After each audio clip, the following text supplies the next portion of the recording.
Bueno, vamos a arrancar. Por ahí llega un poquito más de gente, pero bueno, estamos con poquito tiempo porque Cristian tiene la combi desde Salto a las 9, así que vamos a estar terminando a las 8. Así que bueno, no nos demoremos para arrancar. Bueno, gracias por haber venido. Una nueva iniciativa del ciclo Filosoqué. Bueno, muchas caras conocidas y algunas caras nuevas, así que bueno, gracias por confiar en esta propuesta, que hay que decir, Cristian le puso un título bastante raro, digamos. Buenas, ¿cómo andan?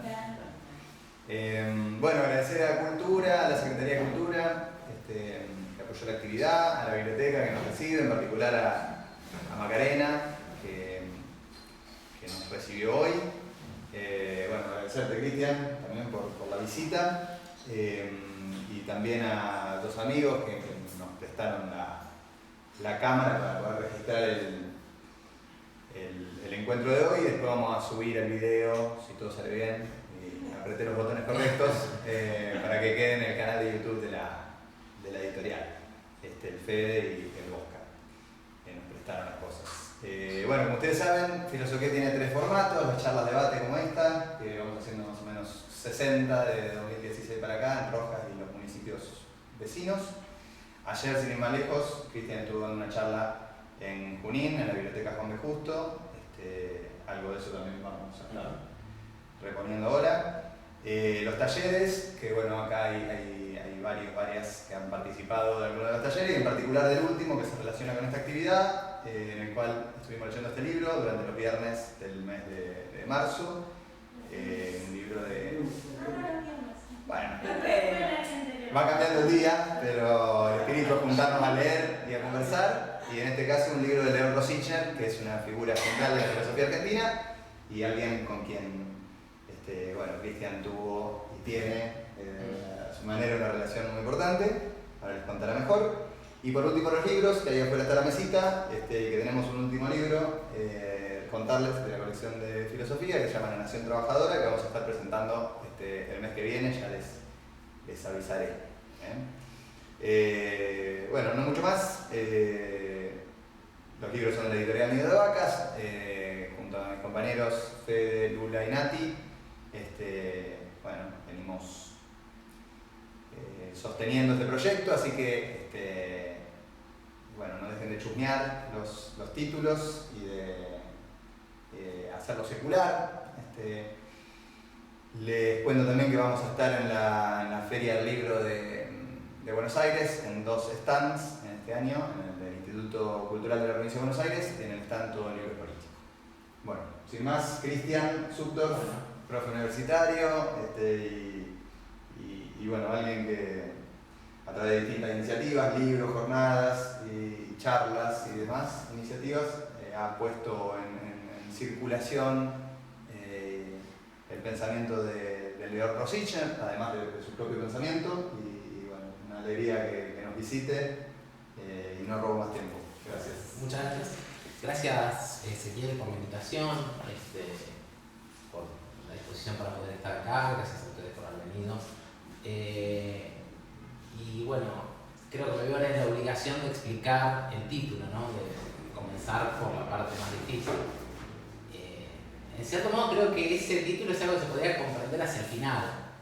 Un poco estoy plagiando respecto a lo que dije en Junín, que también tiene un título complicado, que es esta cuestión del capitalismo espectral.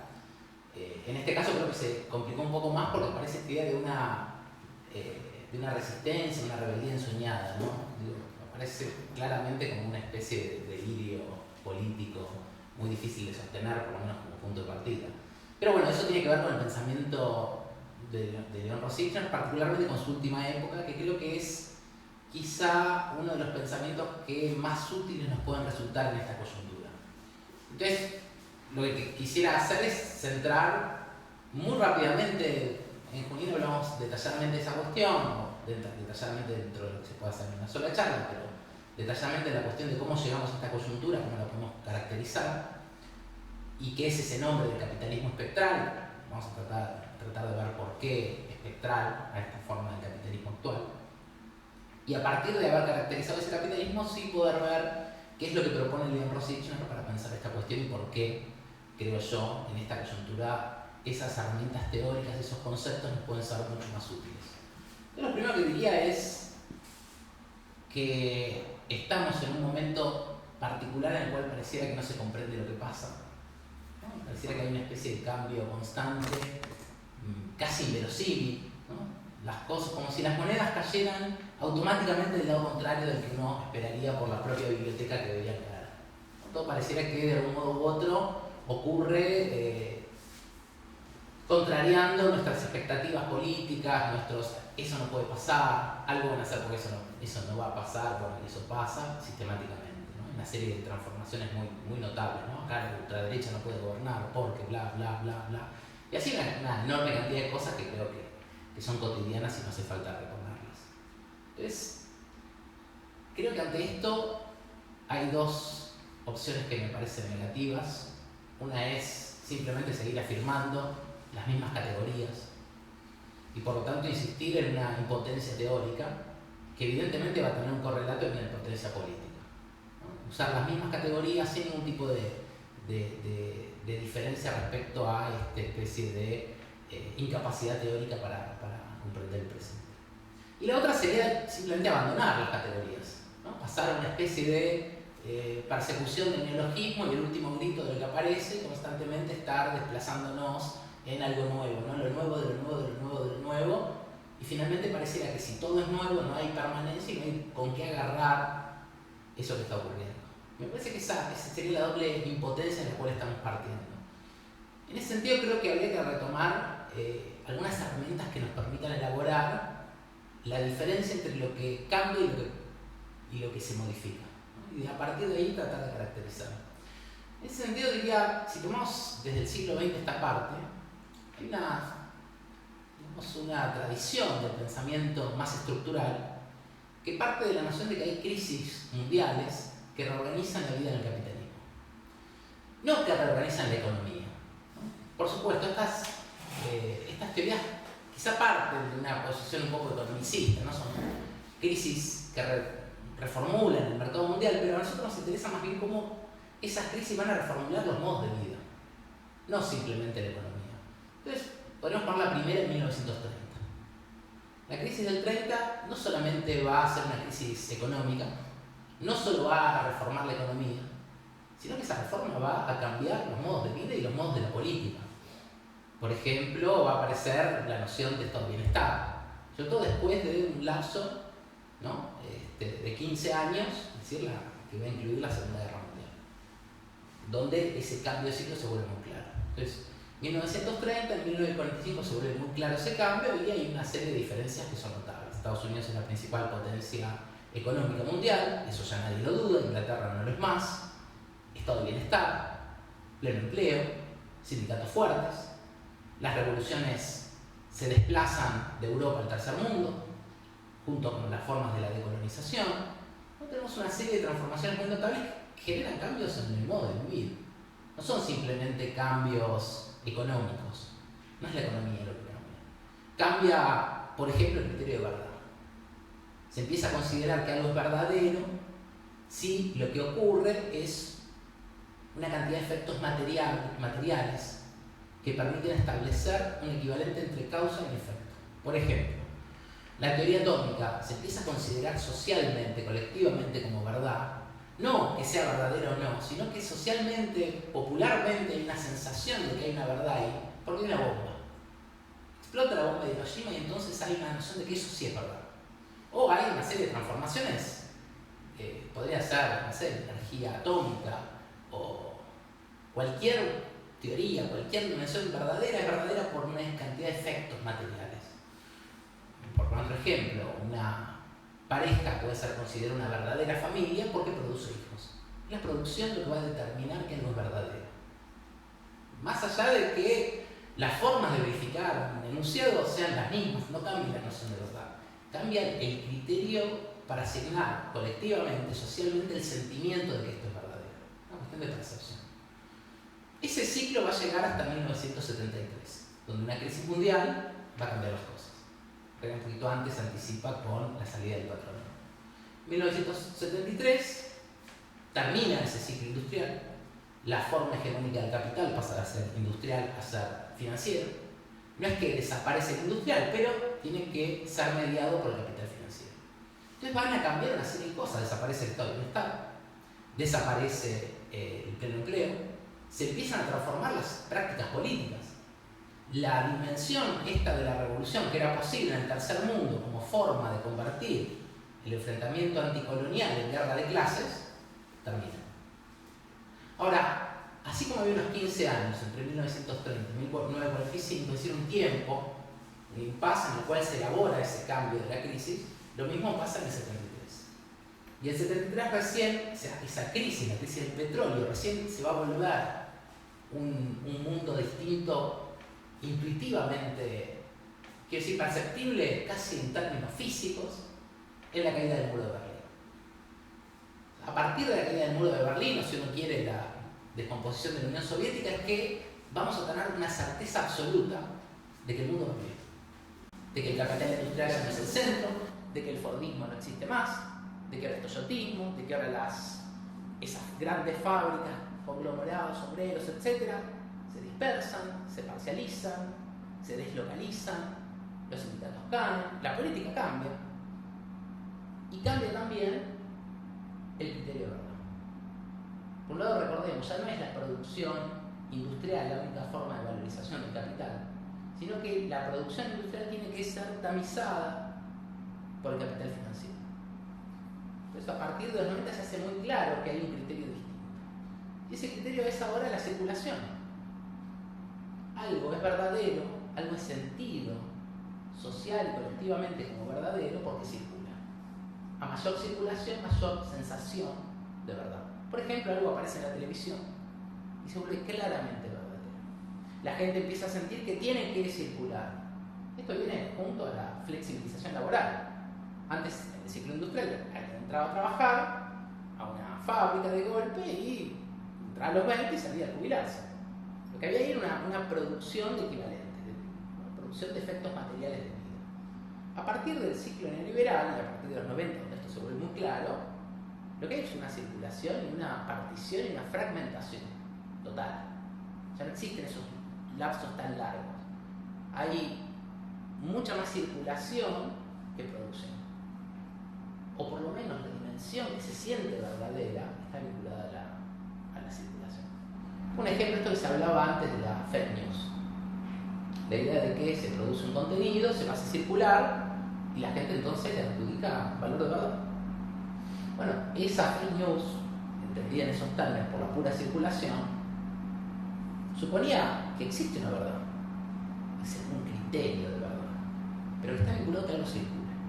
Si circula, tiene más fuerza de verdad. No quiere decir que sea verdadero, quiere decir que socialmente, mayoritariamente, se le asigna un mayor valor de verdad. Ahora, todo esto es, digamos, un preámbulo para entrar en lo que me parece que deberíamos discutir, que es el presente. Les diría, este ciclo, que empieza en el 73, el capital financiero, de la circulación, etc., es lo que podríamos llamar neoliberalismo. Ahora, ese ciclo neoliberal que tiene las características estas y muchas más, ¿no?, son muy conocidas, por eso tampoco querría abundar demasiado en eso, es lo que podríamos llamar posmodernidad, también si lo miramos desde la perspectiva cultural. Ese ciclo termina en 2008. ¿Sí? La crisis mundial de 2008 marca un ciclo distinto, que así como el del 73 recién se termina de vivenciar en 1991 o en 1989, y como el del 30 se termina de vivenciar en el 45, este se termina de vivenciar con la pandemia. O sea, al comienzo de la pandemia o al fin de la pandemia tomamos noción de que cambió. Ya no es el capital industrial, como en el año 30-73, ya no es el capital financiero, no son los bancos hoy los grandes centros del capital.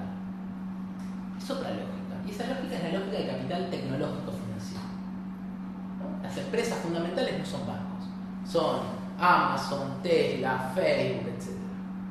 Entonces hay un cambio fundamental en la lógica del capital. Y así como la hay respecto del pleno empleo, del estado de bienestar, etc., también la lógica neoliberal cae y se abre una lógica completamente distinta. ya no son los personajes políticos del neoliberalismo, sino que son otros personajes, muy distintos. Quiero decir, si pensamos en un personaje neoliberal, uno tiene en la cabeza un tipo como López Murphy, pero lo que hoy anuda sentimientos y es políticamente relevante no es López Murphy, es Milei. Y entre Milei y López Murphy hay un conjunto de transformaciones muy notables como para seguir diciéndole neoliberalismo a lo que está pasando hoy. Digo, esto simplemente para empezar a tomar algunas puntas a tener en cuenta. La otra es que, evidentemente, si cambian estas dimensiones, va a cambiar también el criterio de verdad. Hasta hace poco se seguía pensando que la lógica de la fake news, de la circulación masiva de algo, era el criterio de verdad actual, ¿no? Se seguía diciendo, bueno, seguimos en la posverdad, etc. Y sin embargo, creo que hay un hecho que sirve en términos intuitivos para pensar qué es lo que se transformó en este nuevo sitio, ¿no? Que lo marca la crisis de 2008 y que lo profundiza o lo hace intuitivo la pandemia. Y es que ese criterio de la circulación se reconvierte en un criterio distinto, que es el de la sustitución. Algo es verdadero si logra sustituir una facultad humana. En principio uno podría decir, bueno, acá aparece claramente la dimensión de estas tecnologías que son indistinguibles del capital como la inteligencia artificial generativa. La verdad de esa tecnología aparece en la capacidad de replicar una respuesta humana, ¿no? Es decir, un uso del lenguaje automático que podría sustituir el uso humano del lenguaje. Y fíjense qué pasa con la verdad. Trump sale a sostener en el debate reciente, en las elecciones, que en Springfield los haitianos se comen los perros y los gatos, y en el mismo momento en que está diciendo eso, el moderador del debate dice, bueno, pero no hay datos de eso, eso es falso, y eso no cambia nada. No es el esquema de la circulación, como podía pasar antes, algo se viraliza y la gente ingenuamente cree que es verdadero, porque se viralizó. Acá lo que se está sustituyendo es la capacidad de verificación. Si pertenece al grupo enunciador al cual se adhiere, esto es verdadero. No importan los datos, no importan las fuentes, no importa nada. Hay siempre posibilidades para justificar una verdad que está sostenida en la enunciación que sustituye los mecanismos de validación. Entonces vemos que hay una serie de transformaciones que son bastante notables. Otra es, por ejemplo, el algoritmo. El algoritmo es una forma de un lenguaje automático que decide y sustituye la decisión. Yo no elijo dentro de las prácticas, por ejemplo, la música, sino que el propio algoritmo me sugiere, sustituyendo la capacidad de decisión. No es que yo ya no puedo elegir, pero yo tengo que elegir dentro de un acotamiento que está predecidido por una forma automática, que por lo tanto está sustituyendo las otras formas de acceder a contenidos. Y esto lo podemos ver no solamente en la música, sino en todas las formas que se organizan, incluso el GPS para movernos por la calle, ¿no? En el GPS hay una forma que está predefinida que acota y sustituye mi capacidad de decidir. Y en eso yo siento que hay una verdad. No, voy a darle bola al GPS porque si me lo dicen por algo. Entonces hay una serie de derivas en las cuales la verdad está sustituida, o por lo menos mi sensación, ¿no? La sensación colectiva de verdad está en esa sustitución. Si algo logra sustituir, es verdadero. Entonces, digo, hay una serie de transformaciones a tener en cuenta. Hay un filósofo francés que llama a esto la vida espectral. O sea, que hay una forma de la vida que se convierte en espectral. Es como el espectro de Hamlet, dice, ¿no? Viene sin cuerpo a parasitar el cuerpo de Hamlet, a obligarlo sin que Hamlet pueda decidir. Porque el espectro de Hamlet lo que viene es obligar a tomar una decisión que Hamlet no quiere tomar. A costa de su vida, ¿no? Tiene que vengar esa muerte de la cual él no sabe demasiado. Es el espectro del padre que exige venganza. Y él pierde incluso el derecho al trono, por eso es la vida. Entonces vemos que esa lógica espectral es sustitutiva. Viene a sustituir algo. Ahora, creo que esta noción de la espectralidad nos va a servir para pensar en este tipo de capitalismo que se abre en 2008. ¿Sí? El tipo de relaciones sociales que se abren. Entonces ahí es que creo que el pensamiento de Leon Rosichner puede tener una incidencia particular. Voy a entrar un poco por... Sé que muchos estuvieron leyendo acá la obra de León, por lo menos algunas de las polémicas, entonces algunas cuestiones suenen o resuenan del pensamiento de León, entonces voy a tratar de entrar directamente en algunos aspectos que me resultan más interesantes para pensar este presente, ¿no? Y me guía un libro que en la obra de León es una especie de antes y después, que es La cosa y la luz. Ese libro supone una profundización en ciertas formas de leer las relaciones políticas, culturales, etc. ¿Y qué es ese libro que él escribe sobre la figura de San Agustín? Intenta recrear en las confesiones de San Agustín una forma humana que San Agustín nos propone. Ahora, la pregunta sería ¿por qué? De hecho es una pregunta que se hace explícitamente León en el prólogo del libro. ¿Por qué un judío incrédulo, a decir León, tiene que escribir sobre un santo medieval? Es una situación extraña. León es un marxista, ¿por qué va a escribir sobre San Agustín? Entonces hay una serie de cuestiones que creo que empalman con el presente. ¿Por qué ir a esa figura? ¿Qué situaciones hay que se juegan en ese tránsito particular? Y lo que me parece más llamativo de esto es que la fecha en la cual León empieza a elaborar este libro es precisamente este momento en que el ciclo neoliberal se vuelve intuitivo. ¿Sí? En el momento en que se vuelve claro el cambio de ciclo, 1989. León va con el hijo Alejandro a recorrer Europa del Este.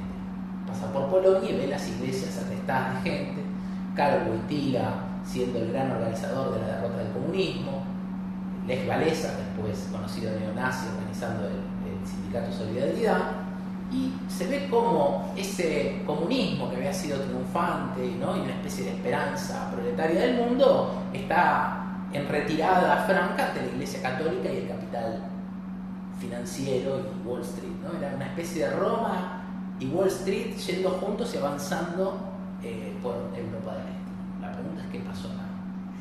¿Qué es lo que no vieron esas revoluciones para que esto sea posible? 80 años después de las revoluciones, esto avanza como si nada. Entonces hay algo ahí a preguntarse. Después habían otras cuestiones que resultan importantes, como la aparición de una biografía de Althusser, ¿no? Después de haber asesinado, después de haber sido el padre del pensamiento más abstracto, que era el marxismo estructuralista, termina y decir, ¿no? para fundamentar ese marxismo, que el sujeto no es otra cosa que un sostén de la ideología. El individuo es un sostén de ideología que por lo tanto nada elabora, sino que hay grandes estructuras que elaboran la política. Esto es un sostén. Entonces, hay un momento en que tiene esta especie de brote en el cual mata a la mujer, ¿no? Y obviamente después de ser un femicida no tiene mucha posibilidad de retornar al campo del pensamiento, pero escribe esta autobiografía explicando un poco qué pasa. Y la autobiografía cuenta todas las dimensiones afectivas, entre ellas que de adolescente y joven sentía un tremendo malestar con la idea de tener un cuerpo, ¿no? Él venía de familia cristiana, venía de una posición religiosa fuerte y sentía una enorme molestia con tener un cuerpo, con tener sexualidad. Decía, o desearía no tener cuerpo. Esta era una especie de cosa que se le repetía como una idea. Entonces después viene el análisis con Lacan y su inserción en esa teoría de grandes ligas que es el estructuralismo. O sea, ahí León lo que se pregunta es ¿qué pasa con esto? ¿Qué pasa con este tipo que es el que diseña la política revolucionaria de América Latina, desde Francia? Porque en cierto modo toda la política revolucionaria argentina queda tomada de los esquemas de moda del althuserianismo. Y en ese esquema, si hay algo que no está presente, es el sujeto, es decir, como un cuerpo, este cuerpo que soy, elabora su propia historia. Y más bien hay una teoría que me dice, no hay nada que elaborar, tranquilo, sos solo un soporte. O el científico que está por arriba de todo esto. Es decir, el cuerpo, los sujetos por abajo y el científico por arriba. Pero nadie se tiene que hacer cargo de elaborar en uno su propia historia. En cierto modo, una forma de evitar y de evadir la necesidad de elaborar en uno mismo qué es lo que le pasó, qué es lo que le pasa. Por ejemplo, con ese malestar de tener un cuerpo, con ese malestar de tener sexualidad. Bueno, lo evade por arriba con soy solo un sostén, en un nivel soy solo un sostén de la ideología, y en otro nivel es unión científica. Por lo tanto, me salteo ese nivel de la elaboración. Y esto va a estar muy cerca de la elaboración de las confesiones de Agustín. Entonces, León empieza a ver que se están anudando, en los años 90, dos problemas que podían estar relativamente separados. De un lado, este avance conjunto del capital financiero, del neoliberalismo y de la Iglesia Católica. Y entonces, en ese campo habría que sumar acá la publicación de un curso de Alain Miller sobre el concepto de extimidad de Lacan,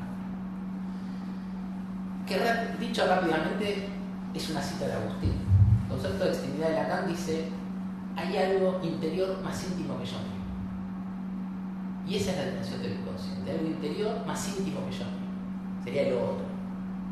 Entonces, en esa dimensión que Lacan adjudica sin más al inconsciente, lo que hace es retomar como válida la forma subjetiva que propone San Agustín. San Agustín va a decir: eso interior más íntimo que yo mismo es Dios. Lo que está viendo León es que hay una serie de entramados que están confluyendo, y que están confluyendo en un cambio del mundo, de los modos de vida, incluso de qué cosas se considera verdad. Y que eso incluye un tiempo de una duración muy larga. Es decir, hay que tratar de pensar cómo se llega a eso, pero no solamente históricamente, qué pasó con la Unión Soviética, qué pasó, sino qué tipo de forma humana se ha venido desarrollando y qué cosas, qué problemas de la forma humana no se han tocado políticamente, para que ahora simplemente todo esto confluya con tanta facilidad. Es decir, un político y un teórico y un filósofo revolucionario que sostienen que no hay cuerpo, que no hay nada que elaborar, que son simples estructuras. Y al mismo tiempo una punta de la vanguardia del pensamiento sobre el sujeto, el psicoanálisis, que sostiene que la forma humana que propone Agustín es la adecuada. Y entonces, para León lo fundamental en ese contexto es decir: bueno, vamos a estudiar cuál es la forma humana cristiana. Y entonces es ahí que va a buscar el libro de San Agustín, las Confesiones, para ver qué tipo de elaboración se está haciendo de esa forma humana. Ahora, yo decía porque este siglo actual del capital, 2008 y sobre todo después de la pandemia, me parece que es particularmente importante para leer desde los aportes de los cosílabos. Y pondría un ejemplo y trataría de profundizar a partir del ejemplo. Creo que puede ser un poquito más intuitivo. Es notable cómo se ha ido desarrollando una cercanía del capital financiero con el cuerpo a través del celular. Cuando uno piensa cuál es el tipo de inversión anterior, está constituida por, no sé, uno piensa en los 80 y es la película de Scorsese, Lobo de Wall Street, ¿no? Un tipo con un teléfono corriendo en la bolsa y diciendo: bueno, comprar, vender, etc.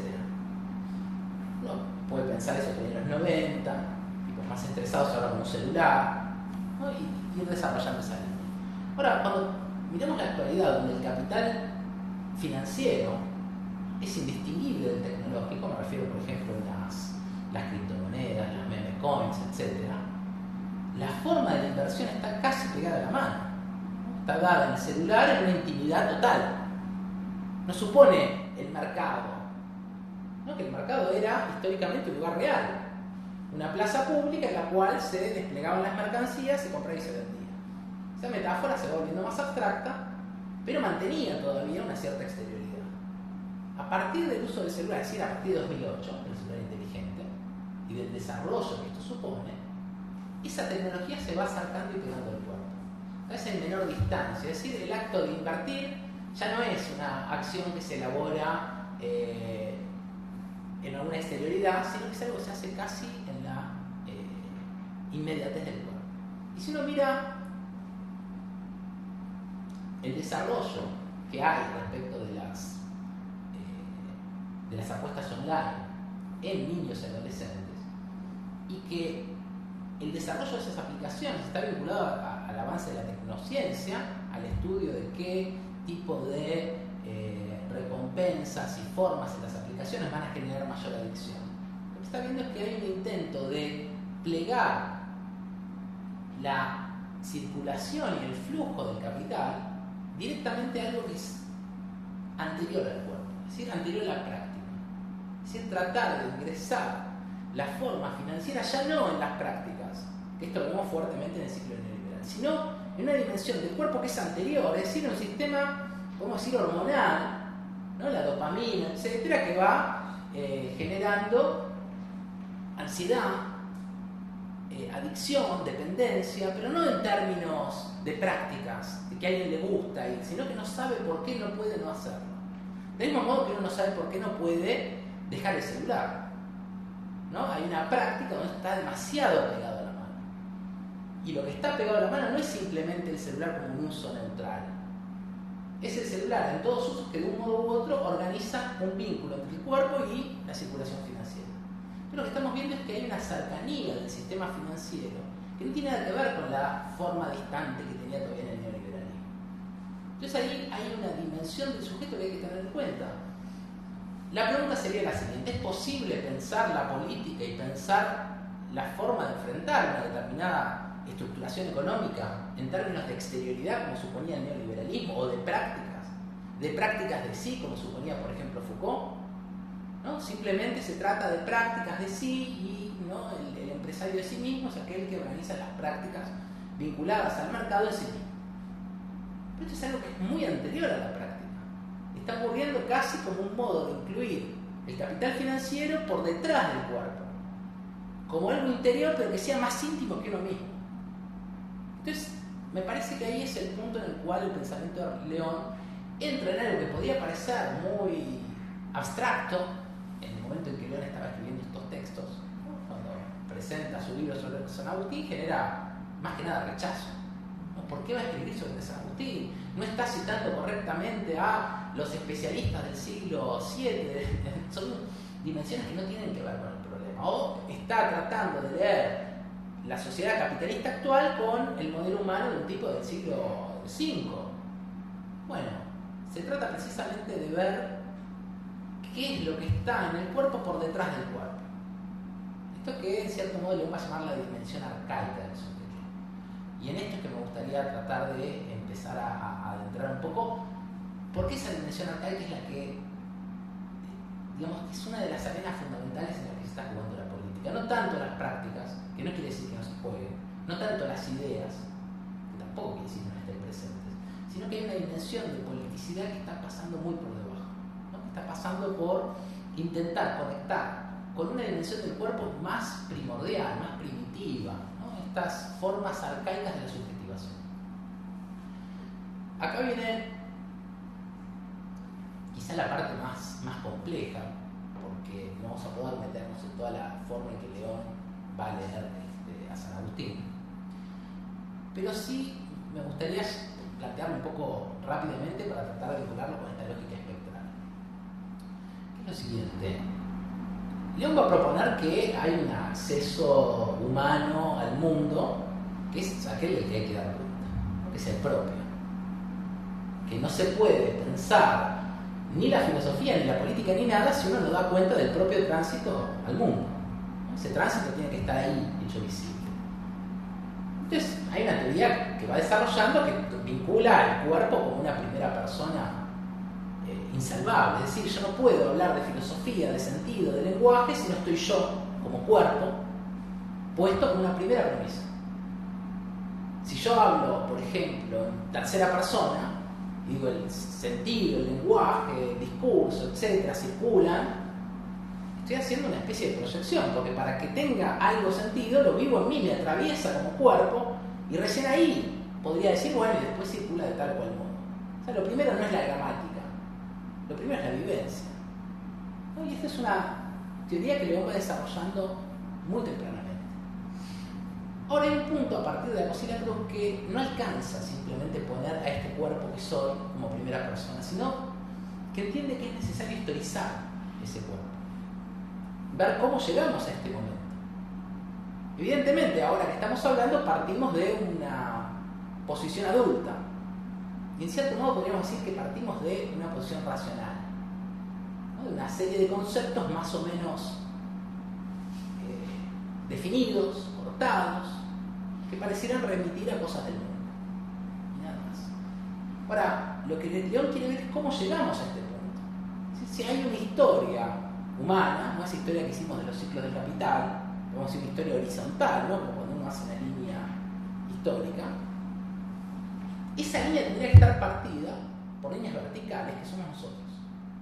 ¿Sí? Para que cada uno de esos lapsos tenga sentido, tiene que haber una vivencia que lo sostenga.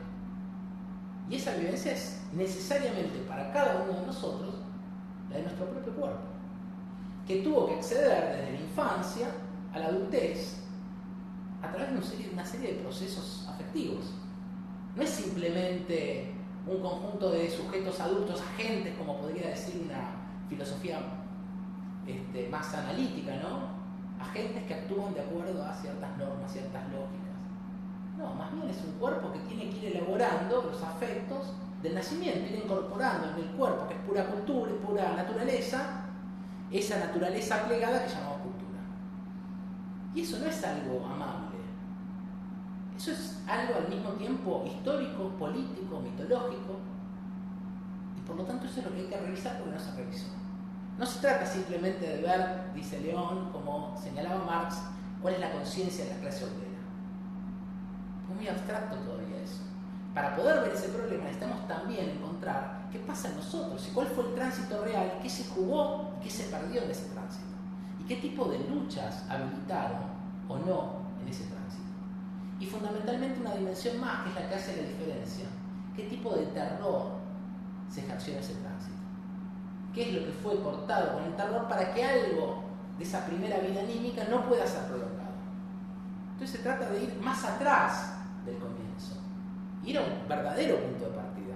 Porque si lo financiero quiere entrar en una dimensión íntima, más íntima que yo mismo, hace falta ir a ese lugar para encontrar las bases de qué es lo que se está elaborando ahí. ¿Por qué llegamos a esa dimensión en la cual lo financiero puede, a través de una serie de procesos históricos, pero puede ingresar a ese nivel de la vivencia, ¿no? Es un nivel que es muy anterior al de la decisión. Si logra de verdad ingresar a esa forma de práctica, la decisión queda completamente lejos de eso. Entonces, el punto central es ver cómo se están elaborando estos sujetos del capitalismo. Es decir, el capitalismo no está creando simplemente mercancías, instituciones, cuerpos sociales, sino una forma humana. Y se trata de reponer cuál es esa forma humana.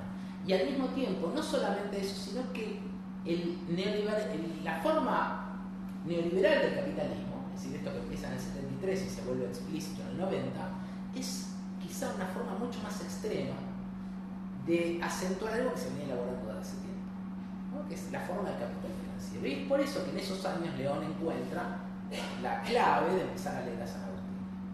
Es decir, es el neoliberalismo el que lo pone sobre la pista de la forma humana de San Agustín, porque el capital financiero exacerba una lógica que estaba presente en el capitalismo. Y esa es la lógica que nos interesa. Fundamentalmente lo que va a señalar León es cuál es la propuesta de San Agustín. Y ahí hay unas cuestiones interesantes. Una es que San Agustín está escribiendo ante el derrumbe de su mundo. Es decir, el Imperio Romano, que había que tener en la cabeza lo que significa la caída del Imperio Romano. Estamos hablando de algo que dura siglos. Es Roma. Y de golpe es Roma invadida por los bárbaros. Ya no importa tanto si los bárbaros son cristianos o no. Sí, los bárbaros son cristianos y los romanos ya son cristianos. Pero las invasiones de todos modos destruyen esa dimensión simbólica y subjetiva que era Roma.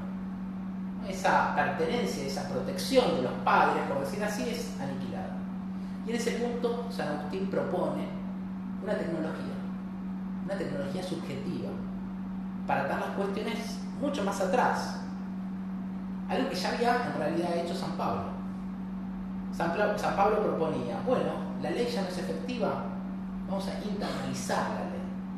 No es efectiva porque el poder del Estado judío cayó ante Roma, por la destrucción del templo, etc. Bueno, lo que tenemos que hacer es no castrar el cuerpo, no circuncidar el cuerpo, sino hacer más profunda esa circuncisión, es decir, esa castración. Lo que hay que castrar ahora es el corazón, el origen del deseo, no el efecto. Es mucho más atrás que hay que instaurar la ley, no en qué es lo que hago, qué ¿Qué es lo que deseo? Ese es el punto donde tiene que entrar la ley para ser eficaz. Esto lo descubre San Pablo y lo elabora como una doctrina total San Agustín. Entonces, esa castración del corazón es lo esencial de la forma humana cristiana. Y ahí es que León va a decir, bueno, ¿qué es lo que se está castrando? ¿Qué es ese corazón? Y ahí, retomando la teoría de Freud, va a encontrar que hay una dimensión originaria del sujeto, que es que el sujeto no es arrojado al mundo, como dice Heidegger. Porque eso no es cierto. Nadie es arrojado al mundo. Más bien es acogido en el seno materno. Y a partir de ese nacimiento, en el cual se tiene que vivir una experiencia de pura satisfacción, o no hay vida, no hay opción a que esto no sea así. Es decir, un recién nacido necesita tener constantemente una satisfacción de las necesidades o muere, a cambio de nada. ¿Sí? Fíjense que es una dimensión anterior a todo intercambio. Es recibir a cambio de nada. Cada quien según su posibilidad, a cada quien según su necesidad. ¿No? Es esa lógica en la cual no hay intercambio. Entonces, esa primera dimensión, que no es posible que no se viva, quiero decir, no es posible en el sentido de que no hay cuerpo humano adulto que no haya tenido que pasar por esa satisfacción. Porque si no lo atravesó, muere en el camino. Por lo tanto, el mundo adulto, el mundo del sentido, de la lengua, de los conceptos, presupone afectivamente ese entramado afectivo primero de esa vivencia con la madre en la cual no hay distancia. No hay distancia porque el bebé no siente que la madre es una cosa, que la madre es un otro, sino que es parte de ese cuerpo que es. Esta es la descripción que hace Freud. Hay un yo placer muy elemental que consiste en dos formas mínimas de ejercer el juicio. Es tragar y por lo tanto incorporar todo lo que es bueno, y también al revés. Todo lo tragado es bueno por haber sido tragado. Todo lo que es malo es escupido, pero también al revés. Todo lo que es escupido es malo. Se empieza a diferenciar a partir de ese acto mínimo un sí y un no. Escupir pasa a ser negar y por lo tanto rechazar, sacar de la existencia, pero también poner una diferencia entre yo y no yo. Yo es lo bueno, no yo es lo malo. Y al mismo tiempo que empieza a aparecer esta diferencia, empieza a aparecer un mundo. El mundo pasa a ser el no yo. Esto va desplegando una lógica que es la lógica del lenguaje, etc. Ahora, esa dimensión con la madre, lo que va a decir Freud es que está presente siempre. Es la forma que vamos a actualizar esa primera satisfacción, cualquier nueva necesidad que va a estar ya aureolada por ese recuerdo, por esa huella anímica que alucinamos en el deseo de el modo en que vuelve la necesidad. Es decir, el ejemplo que pone Freud, que voy a hacer un poco rápido, pero creo que puede llegar a ser útil. El bebé es una tensión, ¿no? Es un organismo muy precario, que tiene una tensión que eliminar. Por ejemplo, el hambre. El hambre es una tensión psíquica que hay que eliminar, como sea. Pero no tiene medios para eliminarlos. No tiene forma de satisfacer por sus propios medios el hambre. Lo único que puede hacer es llorar. Es una descarga fallida. Descarga la tensión, pero esa tensión real del hambre no se va. Y eso es el grito, el llanto, etc. Entonces hay un otro, dice Freud, la madre interpreta ese llanto y lo amamanta. Entonces, hay una satisfacción que es que de golpe esa necesidad, esa tensión puede ser nivelada. El organismo este que es el bebé, dice Freud, es como si fuera una especie de represa que tiene que mantener un punto cero respecto a la carga energética. Si está muy cargado, tiene que eliminar. Y si está muy bajo, tiene que nivelar. Está en ese cero. Entonces, ese momento de alimentarse deja la huella de una satisfacción. Entonces, cuando surja nuevamente la necesidad, dice Freud, ese organismo va a ir al camino más corto que tiene, porque es algo muy precario. Y lo que tiene más a mano ante la necesidad que surge es el recuerdo, la huella anémica de la satisfacción. Entonces va a alucinar el pecho de la madre. Evidentemente esto finalmente va a terminar fallando, porque esa alucinación no quita la tensión del hambre. Entonces va a aprender a hacer, además del camino corto de la alucinación, un camino largo, que es la prueba de realidad. Asegurarse que lo que ve adentro, la alucinación, también exista afuera. Es decir, que lo que recuerda también sea parte del polo perceptivo. Y cuando aprende eso, organiza ya estos dos caminos. El camino corto que alucina pero que es frenado para que el camino largo diga esto también está afuera. Entonces da lugar a la prueba de realidad. Entonces ahí tenemos ya dos lógicas, principio de placer y principio de realidad. Y ese camino corto, que es finalmente el deseo, que es una alucinación que encubre y recubre las cosas, va a estar siempre presente, dice Freud. El camino corto es inmortal. El mundo para nosotros va a estar aureolado de esas cosas. Y esto es algo que es fácil de comprobar. Nosotros vemos lo que hay alrededor nuestro y no vemos cosas que son, León decía, puramente cosas. Lo que vemos son cosas con sentido, algunas más cercanas y más cargadas. Pienso en un objeto, este es un vaso cualquiera para mí.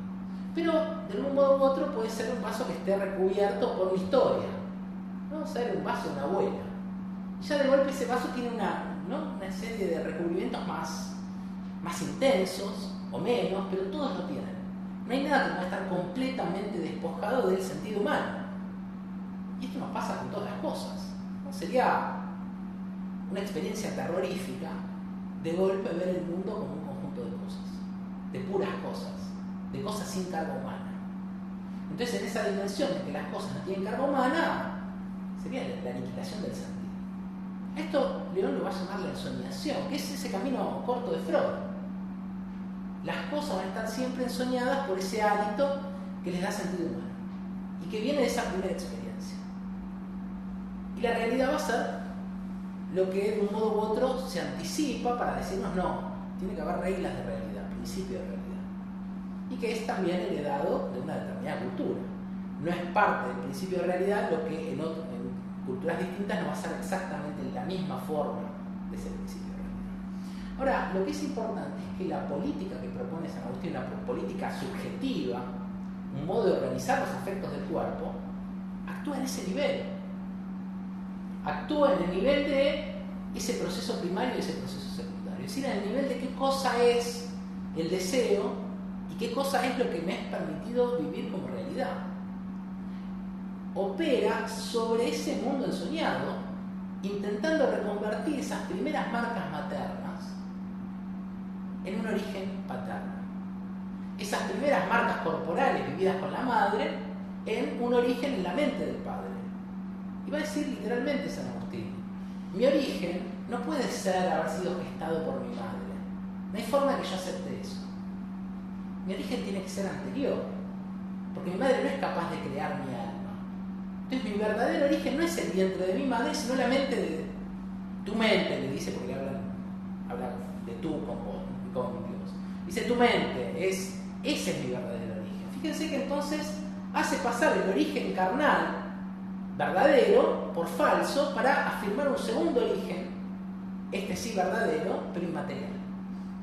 Y al mismo tiempo dice, la leche que mi madre me daba y me alimentaba, ¿no? El centro del proceso primario, del camino corto, esa leche en realidad no era de mi madre, era la leche de Dios que pasaba a través del pecho de mi madre.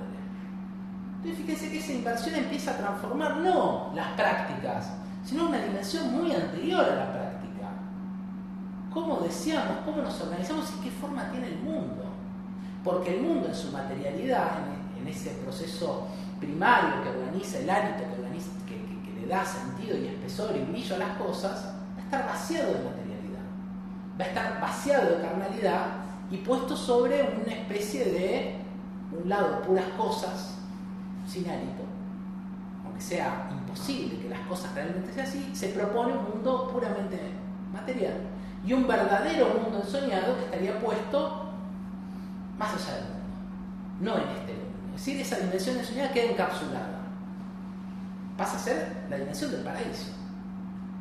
¿Sí? Solo muriendo puedo acceder a vivir esa dimensión, pero con una condición, que es abandonar en vida esa dimensión ensoñada, esa dimensión deseante, esa dimensión donde el cuerpo es la expansión libidinal ante el mundo. Porque pensemos en ese cuerpo originario que fuimos, ¿no? ese protocuerpo primero.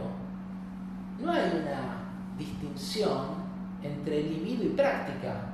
Y si decimos que el lenguaje es primeramente ese tragar o escupir, hay que pensar que esa acción que pone el sí o el no del lenguaje, la forma originaria, es fundamentalmente un cuerpo libidinal. Esa es la etapa oral del bebé.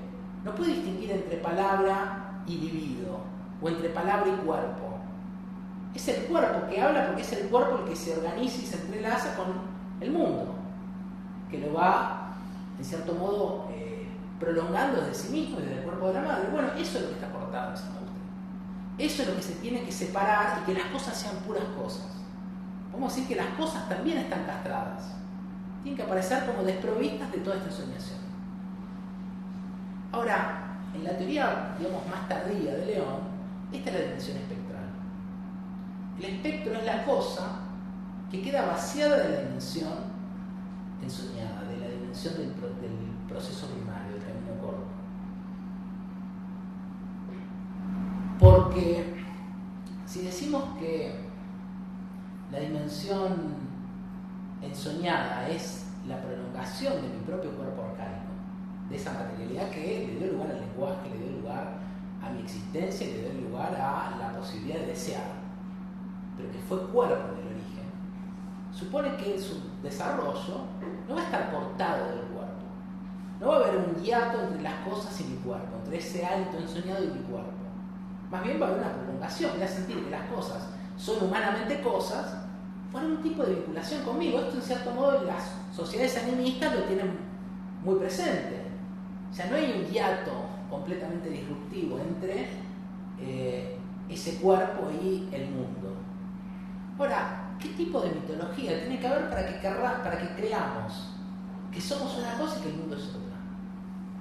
Basta hacer un ejercicio mental y pensar cuál es nuestra forma subjetiva. Si decimos mundo, podemos pensar que la idea de mundo es algo a lo cual asistimos como testigos. Quiero decir, como si fuera una caja de muñecas en la cual ponemos una muñeca y nosotros seríamos la muñeca. Pero si pensamos en eso, en una casa de muñecas con una muñeca dentro, supondríamos que una cosa es la muñeca y otra la casa de muñecas. Vamos a una juguetería a comprar la casa de muñecas y nos dice, bueno, la muñeca vale tanto y la casa vale tanto otro. Entonces son cosas claramente diferentes, ¿no? Nos la van a envolver juntas o separadas, pero son cosas diferentes. Y es un poco nuestra sensación ante el mundo, ¿no? Quiero decir, en el sentido de que el mundo pareciera ser una cosa y nosotros otra, que estamos ahí. Incluso la expresión heideggeriana, aunque por más guiones que él le ponga, ser en el mundo, para esos guiones vienen a intentar no distanciar, las palabras distancian, dicen en el mundo. ¿No? Ese ser en sería extraño si pensamos que no somos otra cosa que un perfil, un pliegue del mundo. ¿No? Sería como si quisiésemos pensar que desde la perspectiva de una piedra, una cosa es esa piedra y otra el mundo. Y que estaría en una oposición entre esa piedra y el mundo, ¿no? Y como relativamente absurdo. Tenemos que pensar que si queremos pensar que cosa es el mundo, es un conjunto y un continuo de cuerpos de los cuales uno somos nosotros. Entonces fíjense que la idea de ese mundo separado, de ese mundo desencantado, de ese mundo de cosas puramente cosas, es el resultado de un proceso histórico de larga duración, pero no por eso menos político. Es decir, no un proceso natural y así es el sujeto, sino que es una forma de subjetivación histórica, de una larga duración ciertamente, pero una forma concreta que debería ser revisada. Es un poco la propuesta de León. ¿Por qué en ese momento? Porque en el desarrollo del capital financiero se hace mucho más clara la separación entre lo puramente ensoñado, que aparecería vinculado a, por ejemplo, la acumulación infinita de capital. ¿Qué sería si no esa acumulación infinita? ¿Cuál es la forma afectiva que tiene el valor? La acumulación de esos números inmensos que acumula la sociedad capitalista y que no sabemos muy bien qué son. ¿Qué es esos números inmensos de capital? Porque hay que tener en cuenta que el capital no son los objetos producidos, es un número, ¿no? Es aquello que la masa dineraria, que ya no tiene ninguna materialidad, expresa. ¿Y qué es eso? ¿Qué es ese valor que se acumula más allá de cualquier, quiere decir, como una prioridad más allá de cualquier prioridad? Nada es más importante en esta sociedad que acumular valor, ¿no? Quiero decir, para el capital, porque los sujetos individuales en general no pueden acumular valor, pueden vivir, ahorrar para gastar en otro momento, pero no más que eso. Ahora, si hay una sociedad que organiza todas sus fuerzas colectivas en la acumulación abstracta de valor, ¿qué es eso que se acumula? Y si bien el capital industrial lo hace también, el capital financiero lo hace de una manera muchísimo más extrema. Porque se trata ahora de la acumulación de nada. Una acumulación que no tiene un correlato real respecto de un conjunto de bienes. Son los bienes. Hay un proceso de alejamiento respecto de los bienes. Pasa a ser esta acumulación de puro valor. Entonces, para poder enfrentar esa dimensión del valor, no alcanza con revisar las prácticas del mercado, mucho menos con revisar simplemente la forma de la propiedad privada de los medios de producción. No es una cuestión de quién es el dueño de las fábricas. Es una cuestión de hasta qué nivel de profundidad caló la lógica del valor. Y eso es lo que está tratando de ver León en la biografía, en las confesiones, que es una especie de biografía, podríamos decir una biografía anímica de San Agustín, ¿no? Es como si él estuviese mostrando qué tipo de transacciones lo llevaron a ser quien es. Y esas transacciones son más claras hoy que en el ciclo financiero. Y ese es el punto en el cual creo que lo que hay que hacer es retener un poco esta idea de un capitalismo que se ha vuelto espectral. Es decir, el capital financiero es mucho más espectral que el capital industrial. ¿No? Ese ciclo que va entre 1930 y 1973, evidentemente el valor es la ley central del mundo capitalista. No cabe duda, y tampoco el mundo industrial produce objetos, ¿no? La riqueza en el mundo capitalista, ya en el siglo XIX, escribió Marx, es un inmenso arsenal de mercancías, no de cosas. ¿No? La riqueza en el capitalismo no es un inmenso arsenal de cosas, es un inmenso arsenal de mercancías que son anudamientos entre cosas, entre valores de uso y valor. Finalmente es el valor lo que da el sentido de esa riqueza. Ahora, en el capital financiero hay una profundización de ese inmaterialismo. Ya cuenta menos la dimensión del valor de uso, cuenta mucho más la dimensión del puro valor, independizado y escindido de su vínculo al mundo material.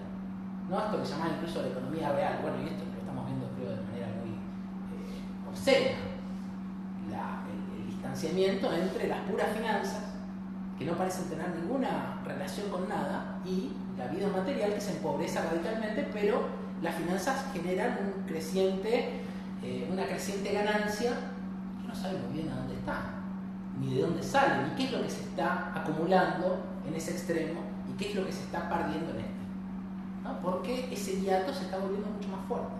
Entonces, lo que me parece que se puede empezar a ver es cómo las lógicas del capital tecnológico financiero van profundizando esa escisión en los sujetos, esa forma humana cristiana, no neutral.